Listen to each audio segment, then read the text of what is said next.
হাত বা চোখ কানকে আল্লাহ তাআলা নির্দেশ দিয়ে দিয়েছে, সাবধান, চুপ, কিছু বলা যাবে না, বাধা দেওয়া যাবে না, সময় মতো সব জানা হবে।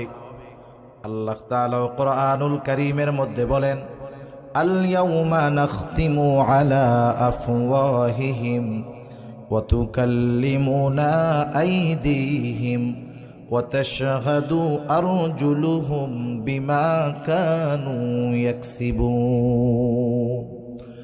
আল্লাহ রাব্বুল আলামিন বলেন, আল ইয়াউম, আজকের এই দিন অর্থাৎ কিয়ামতের দিন, নাখতিমু আলা আফওয়াহিহিম, আমি তাদের মুখের উপরে মোহর মেরে দিব, ওয়া তুকাল্লিমুনা আইদিহিম, আজকে কথা বলবে তাদের হাত, আমার সাথে কথা বলবে তাদের হাত, ওয়া তাশহাদু আরজুলুহুম, সাক্ষী দিবে তাদের পা, বিমা কানু ইয়াকসিবুন, এই হাত পা দ্বারা তারা কি উপার্জন করেছে।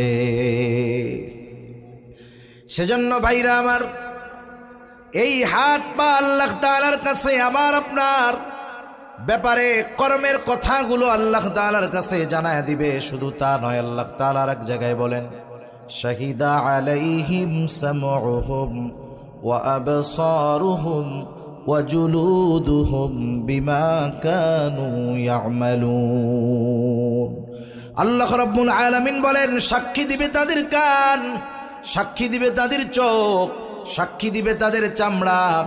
সেদিন আল্লাহ তাআলার সাথে তারা কথা বলবে। 60, 70, 80 বছরের হায়াত, এগুলো কোনোদিন কথা বলে নাই, আমাদের কর্মেও কোনোদিন বাধা দেয় নাই।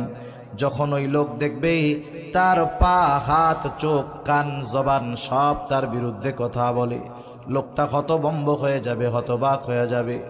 এইবার সে প্রশ্ন করবে, ক্বালু লিজুলুদিহিম লিমা শাহিদতুম আলাইনা, কিরে চামড়া, তোমরা কেন আমার বিপক্ষে সাক্ষী দাও? কে তোমাদেরকে কথা বলার ক্ষমতা দিল?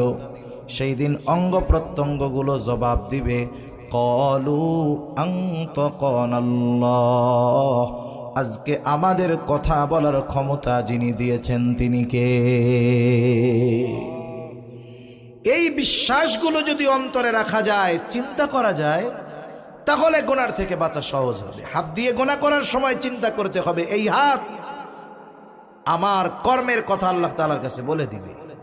গোনার দিকে যাওয়ার সময় চিন্তা করতে হবে, এই পা আল্লাহ তাআলার কাছে বলে দিবে যে আমাকে দিয়ে হাইটা হাইটা গোনার কাছে গেছে।